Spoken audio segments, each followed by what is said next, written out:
കറിവേളിലേക്ക് സ്വാഗതം. ഇന്നത്തെ റെസിപ്പി പരിപ്പ് പാലക്ക് കറി. അടിപൊളി ടേസ്റ്റാണ് ചോറിൻ്റെ കൂടി ചപ്പാത്തിയുടെ കൂടി കഴിക്കാൻ. അതിനായി പാലക്ക് നല്ലവണ്ണം വാഷ് ചെയ്ത് ചെറുതായി കട്ട് ചെയ്തെടുക്കുക. 1/2 കപ്പ് പരിപ്പ് വാഷ് ചെയ്തെടുക്കുക. ഒരു കുക്കറിലേക്ക് 2 ടേബിൾ സ്പൂൺ വെളിച്ചെണ്ണ ഒഴിച്ച് അതിലേക്ക് ഒരു കഷ്ണം പട്ട, 1/4 ടീസ്പൂൺ കായപ്പൊടി, 1/2 ടീസ്പൂൺ ജീരകം ഒന്ന് പൊട്ടി വരുമ്പോൾ അതിലേക്ക് 3 വെളുത്തുള്ളി, ചെറിയ കഷ്ണം ഇഞ്ചി പൊടിയായി അരിഞ്ഞത് ആഡ് ചെയ്ത് കൊടുക്കുക. 4 കാന്താരി മുളകാണ് എടുത്തിരിക്കുന്നത്. അതൊന്ന് ചെറുതായി ഒന്ന് ചതച്ച് ആഡ് ചെയ്ത് കൊടുക്കുക. പച്ചമുളകാണെങ്കിൽ 2 എണ്ണം എടുക്കുക. 2 സബോള ചെറുതായി കട്ട് ചെയ്തതും ആഡ് ചെയ്ത് കൊടുക്കുക. സബോള ഒന്ന് കളർ ചേഞ്ചായി ഇതേപോലെ വരുന്ന ടൈമിൽ അതിലേക്ക് 2 തക്കാളി കട്ട് ചെയ്തത് ആഡ് ചെയ്ത് കൊടുക്കുക. തക്കാളി ഒന്ന് വേഗം ഉടഞ്ഞു വരാനായി 2 മിനിറ്റ് നേരം മൂടി വയ്ക്കുക. തക്കാളി ഇപ്പോൾ ഉടഞ്ഞു വന്നിട്ട് ഇത് ഒന്ന് ചെറുതായി ഉടച്ചു കൊടുക്കുക.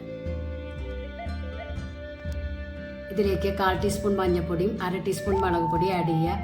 നല്ലവണ്ണം ഇളക്കി മുളക് പൊടിയുടെ പച്ചച്ചവ മാറിയാൽ അതിലേക്ക് കഴുകി വെച്ച പരിപ്പ് ആഡ് ചെയ്ത് കൊടുക്കുക. എന്നിട്ട് നല്ലവണ്ണം ഇളക്കുക. 2 മിനിറ്റ് നേരം ഇതുപോലെ ഇളക്കി കൊടുക്കുക. അതിലേക്ക് 1 കപ്പ് വെള്ളം ആഡ് ചെയ്ത് കൊടുക്കുക. അരിഞ്ഞു വെച്ച പാലക്കും ആഡ് ചെയ്ത് കൊടുക്കുക. ഇതിൽ കുറച്ച് വെള്ളം പോരാത്തതുകൊണ്ട് ഞാൻ 1/2 കപ്പ് വെള്ളം കൂടിയും ആഡ് ചെയ്ത് കൊടുക്കുന്നുണ്ട്.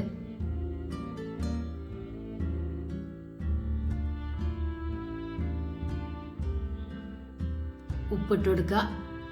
1/2 ടീസ്പൂൺ ഗരം മസാല ആഡ് ചെയ്ത് കൊടുക്കുക. എന്നിട്ട് നല്ലവണ്ണം ഇളക്കി കുക്കർ മൂടി 2 വിസിൽ വന്നാൽ സ്റ്റവ് ഓഫ് ചെയ്യും.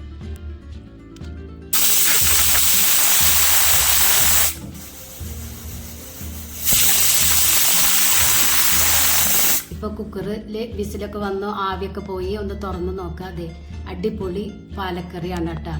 എല്ലാവരും ഒരു പ്രാവശ്യമെങ്കിലും ഇതൊന്ന് ട്രൈ ചെയ്യണേ. നിങ്ങൾക്ക് ഈ ചാനൽ ഇഷ്ടമാവുകയാണെങ്കിൽ സബ്സ്ക്രൈബ് ചെയ്യുക, ലൈക്ക് ചെയ്യുക, ആ ബെല്ലൈക്കൺ ഒന്ന് അമർത്തുക. അപ്പോൾ ഞാനിടുന്ന ഇതേപോലെയുള്ള വീഡിയോസ് നിങ്ങൾക്ക് കിട്ടുന്നതാണ്. Thank you.